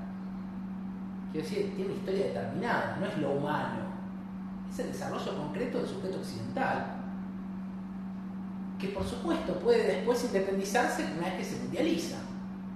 Ya no es solo el sujeto occidental, sino que el capital organiza el planeta entero. Pero el origen que tenemos que ver y el tránsito histórico está vinculado con esa historia. Ver cómo se va organizando la forma humana que somos para generar este tipo de subjetividad. No solo la financiera, que es la que está pensando León, es decir, que pasa en los 90 con este sujeto financierizado, que ve en el mundo unos flujos de capital, que entiende la verdad como la pura circulación, sino ahora que ya no estamos en esa dimensión de ver la verdad en la circulación, sino en la sustitución total, incluso la nuestra. Porque eso es lo más llamativo. Esa sustitución no es en tercera persona, no es simplemente la cínica sustitución de, bueno, que sustituyan a los otros, ¿no? Yo quiero que todas las tareas que cumplirían los otros sean sustituidas para yo poder acceder a todo sin dar nada a cambio, sin poner nada en juego. No es solo eso. Hay un punto en el cual se está tendiendo a abrazar esa sustitución que incluso nos puede incluir. Ya no hay nadie que en la discursividad pueda decir no, el desarrollo automático de las finanzas tecnológicas, digo por ejemplo inteligencia artificial generativa, no va a sustituir mi trabajo, mi acción, etc. Sin embargo, es muy evidente que ese camino es el de la sustitución. sustitución total. Sustitución que no es una sustitución entre el trabajo y el automatismo. Quiero decir, no es que ahora es más, lo que se está elaborando es que ahora son las máquinas las que van a hacer el trabajo, ¿no? Una posición un poco ingenua, bastante antigua, que ya no parece tener mucho por delante. ¿No? Esa idea de que la tecnología lo que va a hacer es liberarnos del trabajo. Y ahora simplemente vamos a poder ocuparnos a vivir. Claramente la tecnología, es decir, las formas últimas de este capitalismo espectral, lo que están sustituyendo no es el trabajo, es el salario. A donde apunta la inversión en inteligencia artificial generativa, robótica, etc., es a sustituir la parte del capital que va a salarios, no la parte del trabajo. Después los individuos quedan liberados a su suerte y tendrán que ver cómo insertarse en los poros de esa sociedad intercambiando lo que puedan. Es decir, trabajo precarizado. En los poros de una sociedad automatizada y organizando una sustitución del humano. Y fundamentalmente, entre las sustituciones, una fundamental que es la decisión. La capacidad de decidir, que es a lo que Carl Schmitt llamaba la soberanía. La capacidad de decidir, sea el estado de excepción o sea cualquier cosa, es el punto central de esa sustitución. No podemos pensar que el conjunto de algoritmos lo que organiza es darnos ya hecha la elección. Y lo mismo si yo le encargo a una inteligencia general, una inteligencia artificial generativa, un texto. La decisión de qué palabras elegir, de qué argumento contar, de qué cadencia, de qué ritmo, etc., está ya puesta afuera. Me es dada como un objeto cerrado. Puedo modificar algo, es decir, que puedo agregar alguna mínima decisión a eso que ya está completamente decidido. Y que está decidido al mismo tiempo por un encadenamiento de decisiones previas, todas automatizadas. Finalmente no es otra cosa que la dimensión del lenguaje separada de los cuerpos y convertida en cosa, y al mismo tiempo sustituyendo el ejercicio del lenguaje. ¿Qué es esto que hacemos? ¿No? Elaborarlo entre los cuerpos como una cooperación. Fíjense, si tratamos de pensar qué cosa es el valor, incluso en la forma industrial, la forma clásica del capitalismo industrial, fíjense que es fácil, por ejemplo, decir desde la teoría marxista, bueno, el valor se mide como el trabajo socialmente necesario en continua mercancía, que puede igualar mercancías visibles, ¿no? Por ejemplo, una jarra, 3 vasos. El trabajo socialmente necesario, el tiempo de trabajo socialmente necesario para producir una jarra es el mismo que para 3 vasos. Entonces puedo intercambiarlos. De una forma muy elemental. Pero sacándole la materialidad del valor de uso de esa jarra, no sé qué es el valor.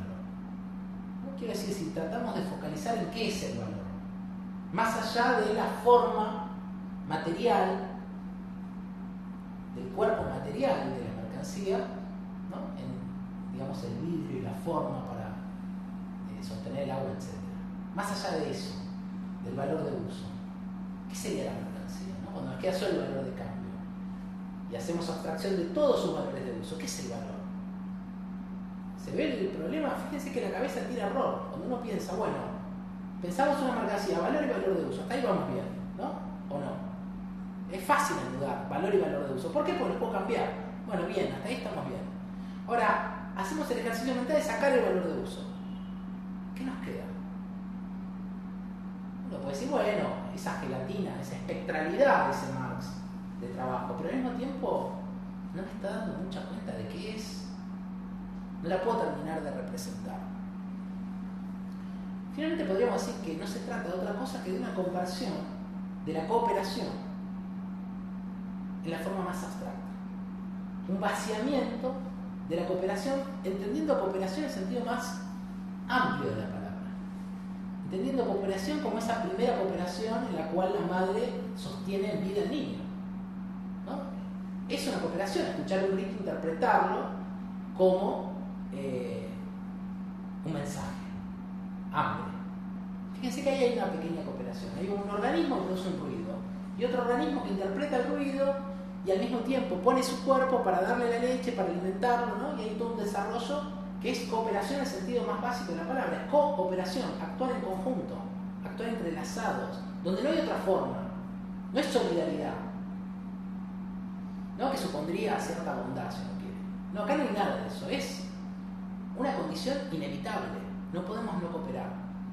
El lenguaje es cooperación, no lo inventamos, lo escuchamos, lo retenemos y lo reproducimos tal como lo hemos escuchado.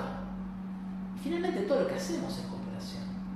No hay acción que hagamos que no la hayamos aprendido. Nadie aprende nada en soledad. No existe. Puede en soledad imaginar la forma de algo que vio y a partir de eso empezar a elaborar alguna variante, pero basta que alguien vea eso y lo copie para que se haga una cooperación en eso. Vemos como la existencia humana es cooperación. No hay otra dimensión que la cooperación. A esto es a lo que Marx llamaba riqueza, en sentido amplio. La totalidad de las necesidades, goces, capacidades, fuerzas productivas, todo. Incluso el lenguaje, incluso el andamiaje afectivo para que haya lenguaje. Es decir, ese proceso de tragar y escupir, del cariño, etcétera, que hace posible que esa tragar y escupir se convierta en un no y en un sí. Y de ahí en más en un conjunto de palabras mucho más elaboradas. Bueno, hasta esa dimensión es cooperación. Ahora, el valor es convertir la cooperación en una abstracción, que represente esa cooperación, pero que ya no sea omnilateral.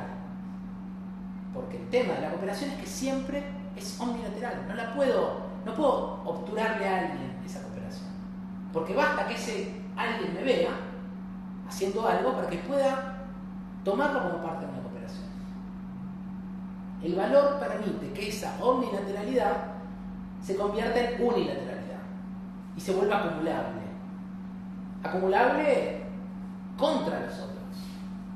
Es decir, que pueda sustraerse una parte de la cooperación para que nadie más pueda acceder a esa parte de la cooperación. A no ser que ingrese en el flujo del intercambio. Entonces lo fundamental es ver qué va a pasar con esa conversión de cooperación en valor, históricamente.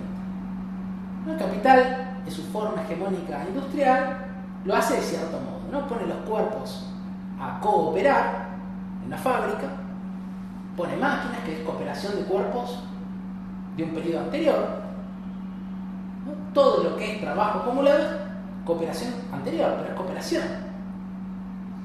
Entonces finalmente en esa cooperación hay una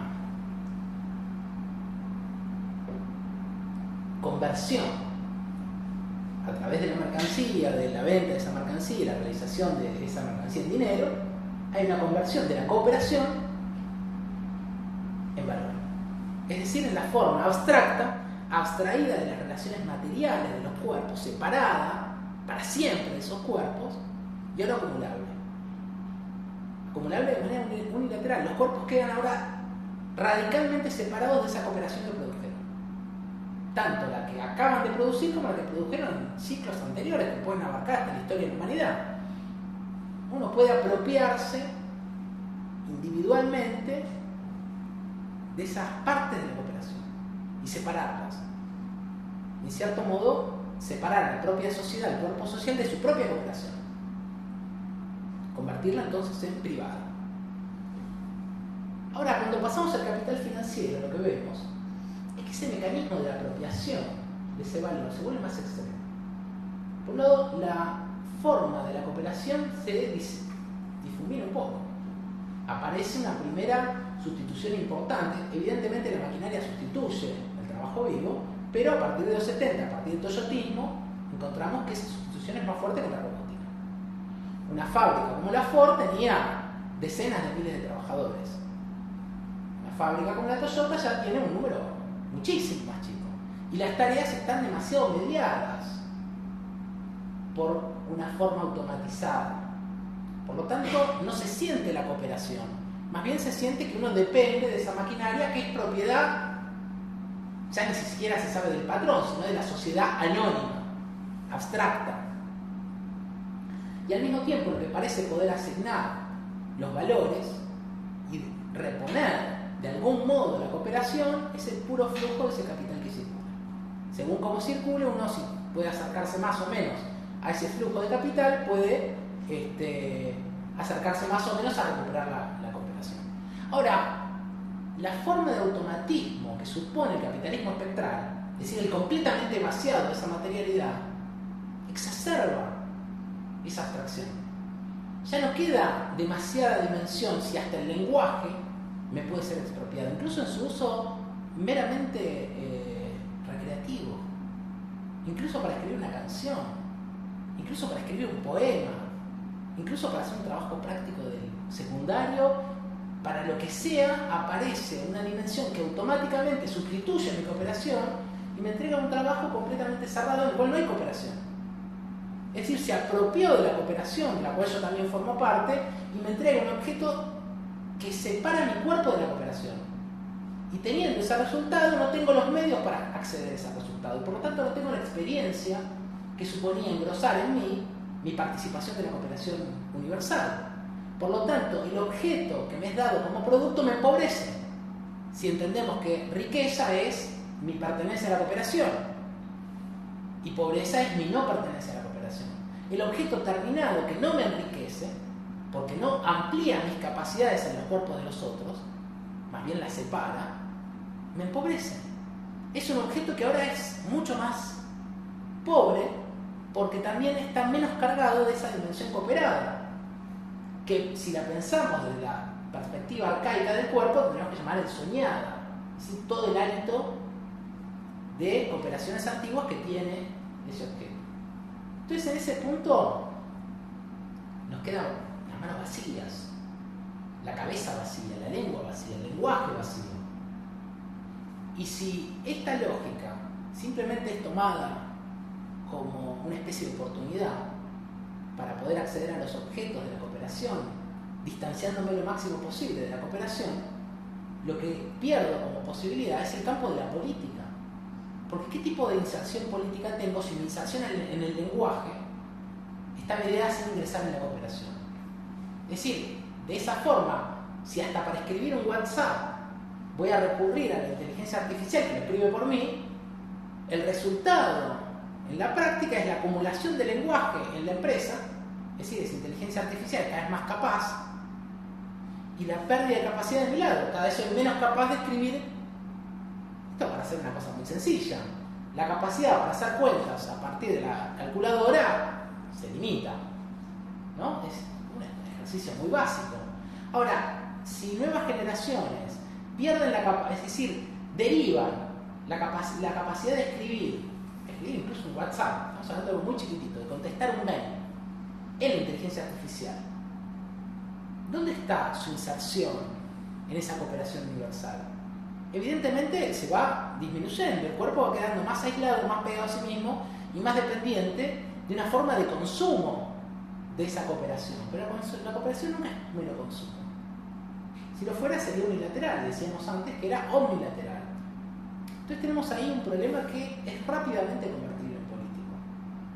Es decir, si no tenemos en cuenta que este nuevo ciclo del capital está poniendo en juego esta dimensión mucho más profunda del sujeto, si de esta forma humana que viene desde muy atrás, pero la está exacerbando, si no tenemos en cuenta eso y pensamos que simplemente se trata de una vuelta del neoliberalismo, pero más malo, estamos perdiendo, creo yo, la especificidad de lo que hay que combatir.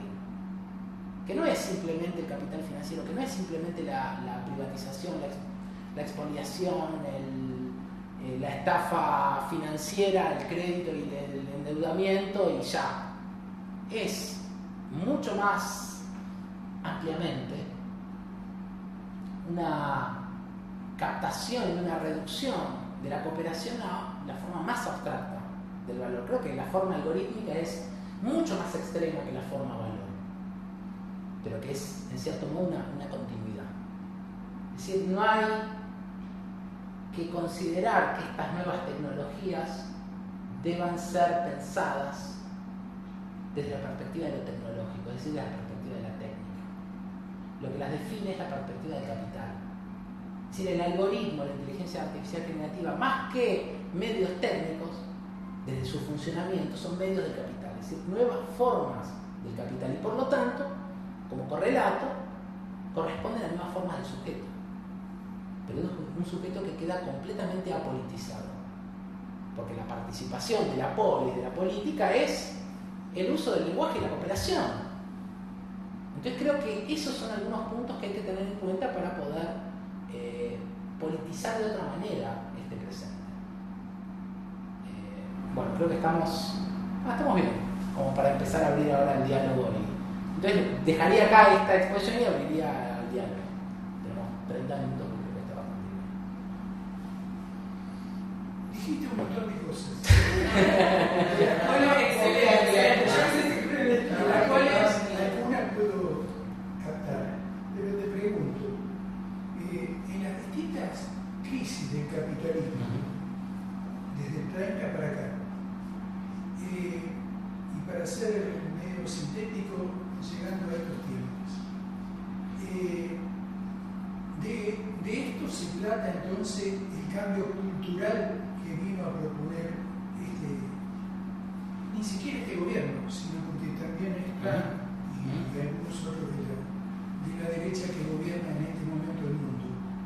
Y también lo otro que rescato de lo que dijiste es que a través de ese cambio cultural, me parece, se nos hace comprender que el mundo, que nosotros somos parte de ese mundo, como vos dijiste recién, que no es el mundo, o sea, yo no soy el mundo, no.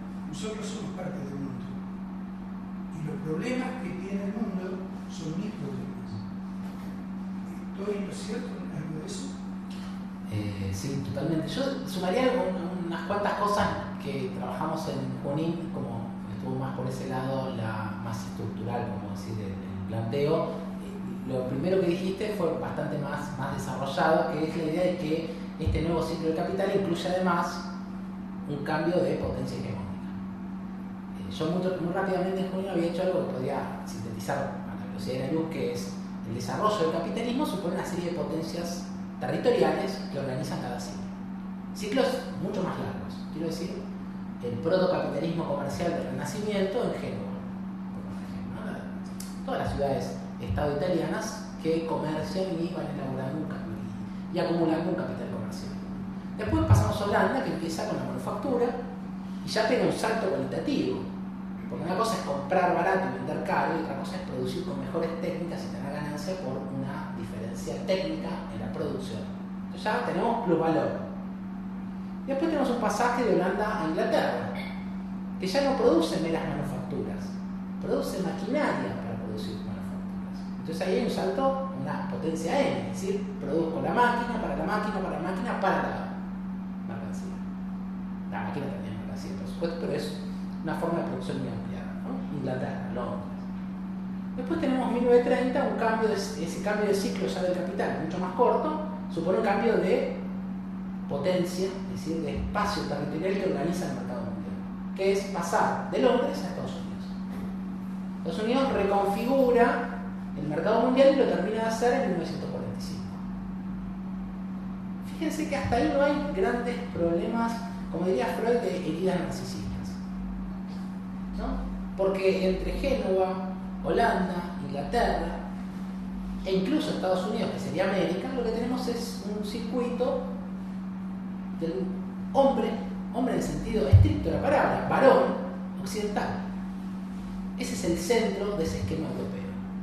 Y eso no está puesto en juego, ¿no? Se va pasando de un lugar a otro, no es el varón blanco el eje central de ese esquema. Ahora, a partir de 1973 hay otro cambio de ciclo, pero sigue siendo Estados Unidos. Tampoco hay un problema respecto de eso. 2008 supone que el cambio del capital financiero tecnológico ingresa una pequeña novedad, que es la nueva potencia emergente ya no es europea, ya no son blancos, son orientales, es China. Y ahí esto que había durado, lo que Occidente, se cae a pedazos. O por lo menos se siente que tendencialmente ese lugar está perdido. En ese lugar operan las ultraderechas. Como mecanismos, uno podría decir, mitad melancólicos, mitad hipomaníacos, de decir, se está perdiendo algo, lo blanquea el lema de Trump, hacer a América grande de nuevo. ese lema está reconociendo que no es grande. Ya ahí tenemos un reconocimiento de qué tarea viene a cumplir. Viene a cumplir una tarea que es viajar al pasado, ¿no? Es decir, cuando éramos una potencia. No es tan distinto a lo que se propone en la política en general. Si uno ve el campo político actual, a distintos momentos históricos, todo el mundo propone un viaje al pasado, ¿no? Como si fuera Michael Fox y el doctor que dice, bueno, tengo la solución, viajemos al año tal. Entonces viene Moreno y dice que viajar a 1945. Viene Milei y nos dice, bueno, hay que viajar antes de la ley Sáenz Peña o más atrás, no sé, a la situación más esclavista que encontremos, no importa cuál, pero nadie tiene un proyecto futuro, porque Occidente no tiene un proyecto futuro. Si uno prolonga la dimensión actual de la circulación mercantil, la acumulación de valor, hay un desplazamiento de Occidente a Oriente, eso es indudable. Sí. Sí, yo creo que en esta nueva sociedad, o la era de la información, creo que el capital hoy en día está dado por un tipo de valor que es la capacidad de producir conocimiento. Creo que es ahí donde esas grandes potencias que tienen la capacidad de producir ese nuevo conocimiento, bueno, son las que están moldeando, digamos, estos cambios. Y al haber una sociedad cada vez más desinformada, que tiene que ver con, no solamente con la capacidad de acceder a este tipo de información, sino por la comprensión, por lo mismo que vos decías, esta capacidad de poder reflexionar o cuestionar esa inteligencia artificial que nos está dando un tipo de conocimiento sesgado por un tipo de potencia. Entonces ahí donde se agarran, digamos, las nuevas potencias de la ultraderecha para volver a esa parte inicial que vos decís del origen del ser humano, que podríamos decir el origen más humilde, más sencillo, donde no somos poseedores todavía de ese conocimiento y la comprensión del mundo, y que a su vez nos están negando esa participación en ese mundo. Creo que es ahí donde hacen uso ese poder de poder moldear, digamos, la nueva sociedad. Totalmente. Y al mismo tiempo en una lógica que el propio desarrollo del capital ya liquidó. Quiero decir, el cambio de potencia, el cambio territorial, geopolítico está dado, no es una cuestión a ver qué pasa, a ver cómo, y si sale bien, no, ya está eso. Por una razón sencilla, si hay dos personas jugando un juego, ¿no? Y una de las dos dice, no juego más, no, esas reglas no, así no, como se venía jugando hasta ahora no, y patea el tablero, evidentemente está perdiendo, o sea, no hay mucho que hacer. Y fundamentalmente cuando el enriquecimiento de Estados Unidos es evidentemente la lógica del capital. No hay business son business. La lógica del capital supone que hay que invertir donde es más rentable. Bueno, de golpe dicen, no, ahora hay que invertir acá y no donde es más rentable porque bla, bla, bla, bla, bla, bla, bla. Bueno, eso choca en una contradicción muy clara y muy elemental con la lógica del capital. Entonces eso supone una política que es, en cierto modo, derrotada antes de comenzar. Ayer un poco en chiste contaba que para mí hay una lógica estilo trágica, ¿no? Pero como la tragedia antigua. Por ejemplo, el caso de Edipo, donde Edipo dice, bueno, se entera por el oráculo que va a desposar a su madre y matar a su padre. Y dice, no quiero. Si hay algo que no quiero es desposar a mi madre y matar a mi padre. Por lo tanto, abandona la casa, la de sus padres adoptivos, y en la mitad del camino se cruza con su verdadero padre y lo asesina, y llega a la ciudad de Tebas y le presenta a la reina y se casa con ella, que era su madre. O sea, todas las acciones que fue haciendo para evitar ese destino lo cumplen. Y algo muy parecido parece con Trump y sus aranceles, ¿no? Todas las acciones que tienden a decir, bueno, no quiero que China ocupe el lugar de potencia central del capitalismo mundial, todas esas acciones van decantando más rápidamente ese proceso, que es simplemente la lógica de alguien que se resiste a una, o más bien la acción de alguien que se resiste a una lógica que lo precede, que es mucho más fuerte, evidentemente, porque está en la naturaleza de las cosas. Entonces diría, esa política occidental, la ultraderecha, se entiende como una política derrotada. Derrotada en estos términos, no en los términos internos. En los términos internos es mucho más difícil, porque aunque esto vaya a la derrota, nosotros tenemos que sufrir a Milei, a Trump, a Bolsonaro, bueno, justo Bolsonaro ahora no, pero no sabemos, no podríamos confiarnos tampoco. Pero de todos modos, es claro que esa política de la ultraderecha es una política melancólica o hipomaníaca, ¿no? Que desconoce la realidad y actúa por omnipotencia, pero contra la realidad, y por lo tanto que va a fracasar. Ahora, el tema es cómo nos desacoplamos de esa lógica. Es decir, cómo nos desentendemos de esa lógica para empezar a plantear algo distinto que tenga en cuenta estos problemas políticos. Quiero decir, estos problemas políticos que suponen este sujeto, esta forma de sujeto que somos, no el sujeto como una tercera cosa, no, esto que se elabora en nosotros. Cómo empezamos a armar algo que puede elaborar otra cosa. ¿Sí? No, que pienso, hay algo de cómo conseguimos lo que es el humano, porque si digamos que soñarse está mal o en consecuencia de algo desconocido dentro nuestro, seríamos un animal racional simplemente. Entonces, o sea, el tema sería poder construir algo de la realidad para poder elegir con qué soñar, digamos, y que ese soñamiento no quede atravesado por ese espectro. Exacto, Propone, totalmente. digamos, que sería el ser humano, entonces. Sí.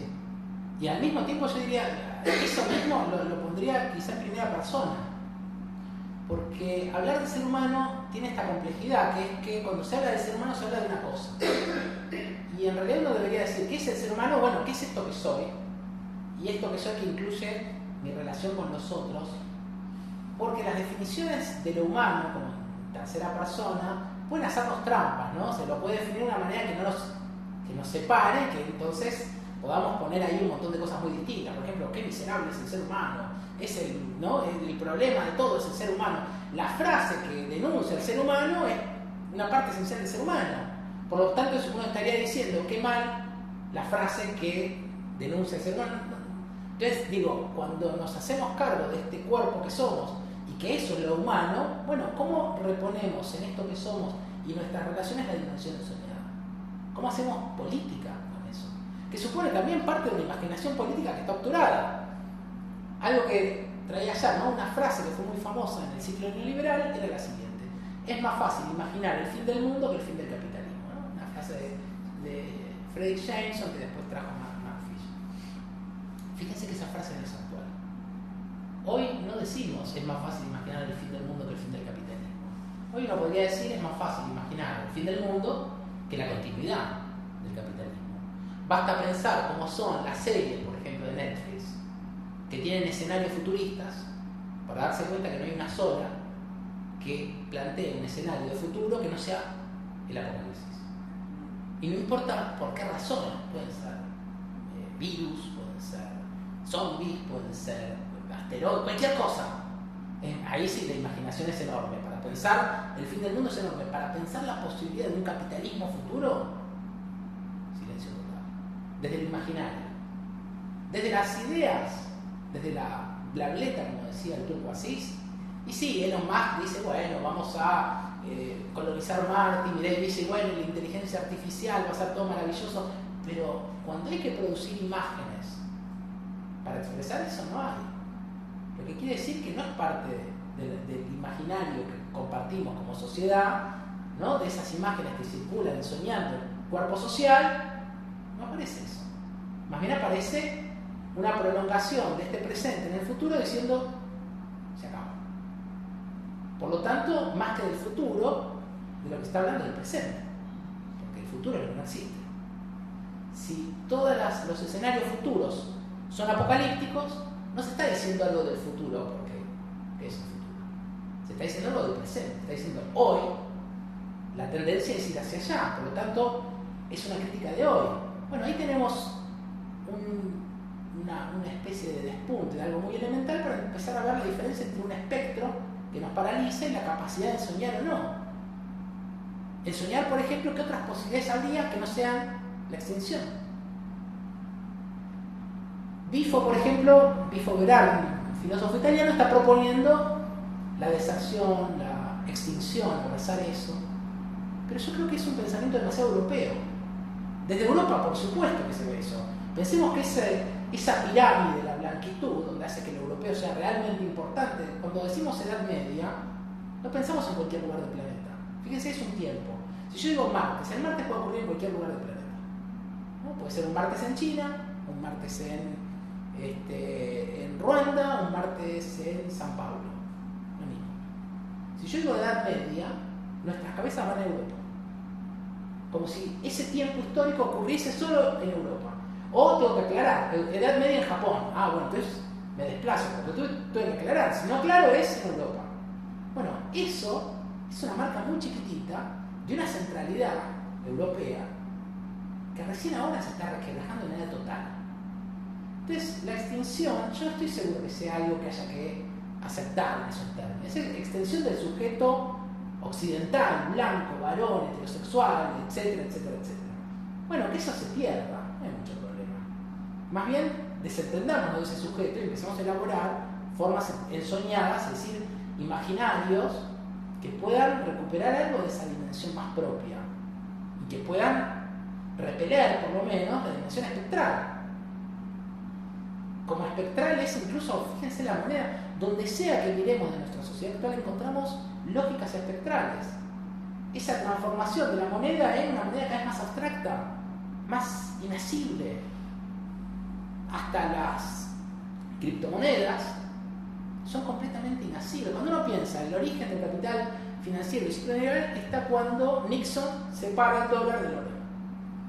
Abandona el patrón y dice, bueno, ahora un dólar no vale X onzas de oro, sino que un dólar vale exactamente ni más ni menos que un dólar. ¿Cuánto vale un dólar? Un dólar. Es decir, fíjense, circula. No es el equivalente, es la circulación lo que da su valor. Ahora, la criptomoneda vale algo que cambia, ni siquiera hay un tiempo de circulación, es una velocidad que varía sin que haya cómo asirla. Y si vamos más adentro de esa lógica, aparece la meme coin, cuyo tiempo es casi instantáneo, ¿no? El modo en que aparece Libra, crece al infinito y explota en el aire, son tiempos completamente inasibles, que muestran que hay una vinculación en ese dinero que también tiene una vinculación arcaica. No podemos pensar que el dinero que representa la cooperación sea simplemente un medio de cambio. ¿No es algo imaginario también? ¿No es algo afectivo, algo arcaico? Que habría que también estudiar respecto de cómo juega con todos nuestros imaginarios primeros. Bueno, y esas son entonces tareas políticas. Lo ensoñado, lo espectral y todas estas dimensiones del capitalismo actual no pueden enfrentarse con las categorías clásicas que nos ponían, por ejemplo, la lógica de separar lo neoliberal de lo keynesiano. Fíjense qué lejos queda ese mundo. No podemos oponer ciertas lógicas contra la neoliberal, contra la privatización, simplemente cuando estamos viendo que son las monedas mismas lo que está convertido en esta espectralidad. Entonces, pelear en ese campo tampoco tiene mucho sentido y hacer demasiado problema por el fin del hombre blanco, occidental, heterosexual, etc. No debería ser algo sobre lo cual tengamos que elaborar la pérdida que dice hay que abrazar la extinción. Más bien hay que desentenderse de eso y empezar a elaborar una asociación distinta, porque finalmente ese varón blanco occidental europeo es una forma espectral de persecución que se presentaba como todas las virtudes juntas y no hacía otra cosa que aniquilar, porque aquellos cuerpos que estuvieran más lejos de ese ideal blanco, varón, heterosexual tenían que ser recortados para que ingresen ahí, y si no podían ingresar, no sé, vos verás, ¿no? Pues podría ser una visión más universalista, homogeneizadora, digamos, y que a partir de esa deconstrucción nosotros podemos empezar a crear algo más local, digamos. O incluso elaborar un universal concreto, es decir, un universal que surja de las multiplicidades que van cooperando y armando concretamente un universal, no el universal abstracto, que es esta forma que se le impone a todos y que finalmente nadie alcanza.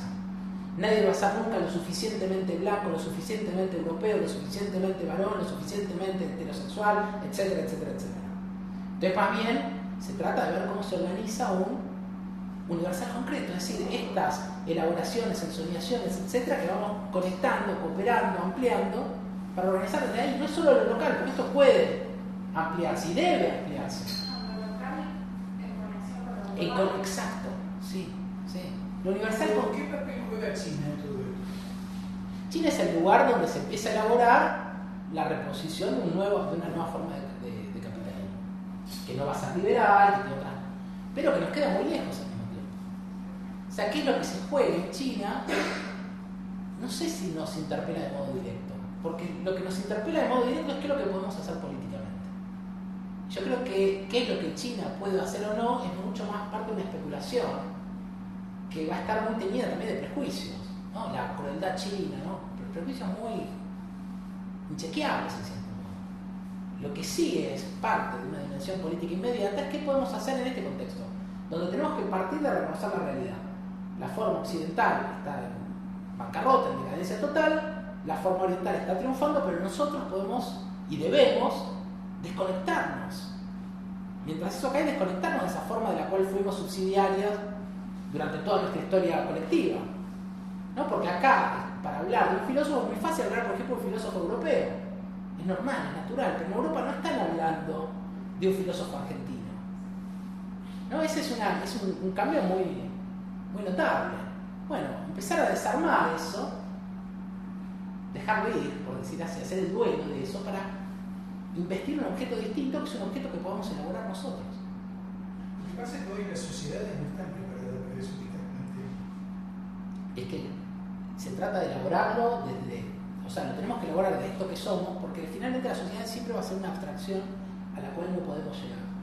Lo que podemos hacer es elaborar desde abajo para alcanzar la sociedad, pero elaborando desde donde se va pudiendo. Yo no regionalizaría esto en los términos que tenga que ser, no que era un pensamiento quizá más de fin de los 90, lo regional, ¿no? Un poco vinculado al zapatismo. Yo eso no sé si necesariamente, no digo que esté mal, pero no necesariamente. Lo que digo es que sí o sí tiene que partir de cómo elaboro, y en esto los feminismos fueron centrales, hacer de lo personal el lugar de la elaboración política. Eso fue una punta para ir desarrollando, a pesar de que ahora entró el reflujo, pero una punta para empezar a profundizar a cosas mucho más amplias, toda la dimensión política elaborarla desde ahí, ¿no? Y finalmente elaborar algo ahora, que se abre este hiato, que hasta puede ser una cierta posibilidad. Quiero decir, el punto en que se descompone una forma opresiva en la cual no encontramos salida, porque hay una cuestión clara: en el ciclo neoliberal del capital no hubo revoluciones, no hubo formas de modificar las organizaciones, el modo de organizar la vida, digo, llamar revolución a eso, ¿no? Cómo se reorganizan las formas de vida, eso no hubo. Entre 1973 y 2008 no hubo nada de eso, hubo más bien derrotas sistemáticas. Bueno, ese ciclo terminó, se abrió otro, que tiene cosas pesadas, tiene la ultraderecha, tiene que no tenemos formas elaboradas, ¿no? Esto que digo de elaborar la imaginación y la ensoñación colectivamente, esto como se llama imaginación política, parece estar en una pobreza enorme, en una precariedad muy grande, pero al mismo tiempo nos permite desentendernos de una historia muy pesada, una historia de derrotas. Digo, está bien, ya está eso, ¿no? La conversión de la revolución rusa en estalinismo es una derrota muy grande, no la caída sola, la conversión de la revolución en estalinismo. Bueno, son derrotas enormes.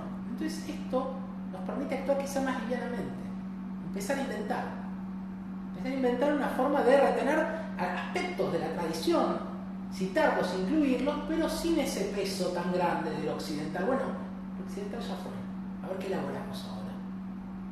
Entonces eso nos permite incluso desarmar los problemas identitarios de esta época, que parece que eran problemas de otro. La identidad muy fundamentalmente centrada en la cuestión occidental, la cuestión indígena, la cuestión judía, la cuestión palestina, esas cuestiones parciales no son otra cosa que la cuestión única, cristiana y occidental. Es esa cuestión universalista la que hace que existan las cuestiones identitarias de cada pueblo. Un pueblo tiene que empezar a pensar su identidad porque hay otro que lo quiere arrasar. Si no, no haría falta decir, pero ¿cuál es mi identidad verdadera? ¿Cuál es el mito gaucho? ¿No? Eso hace falta pensarlo porque te están arrasando y te están diciendo, no, esto lo tenés que tirar a la basura y sumarte a esta cultura. Pero si eso cae, podemos elaborar otra cosa. De hecho yo creo que fue un quiebre muy importante en mundial el tema de la pandemia. Totalmente.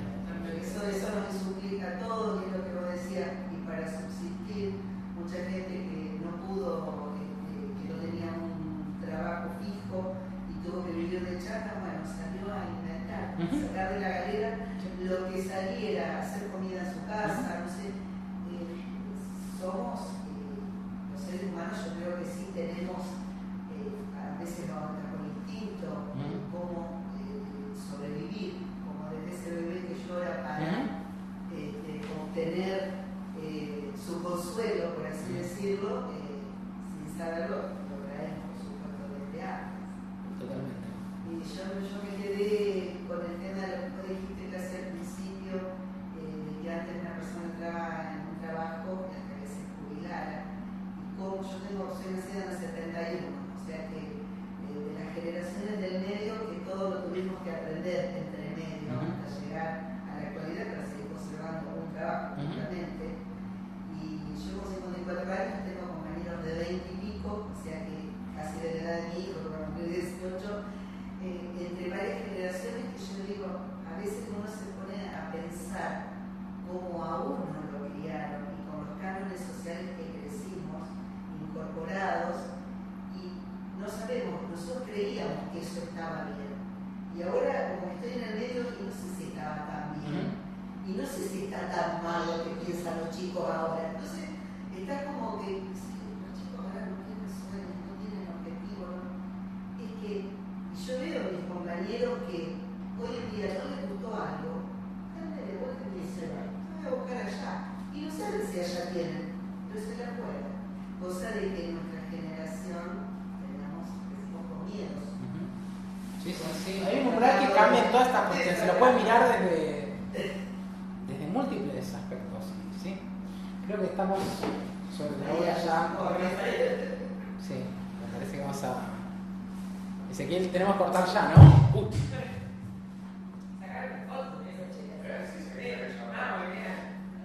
Bueno, sí, nos quedó medio... Sí, medio, queda como... Sí, sobre todo yo también pensaba en algunas cosas que charlamos en el taller y que aparecieron hoy desde el costado un poco inédito para nuestra conversación, ¿no?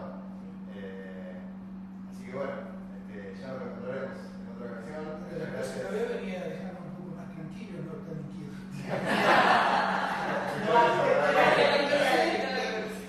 Sí, faltaba la segunda parte que era el puro optimismo.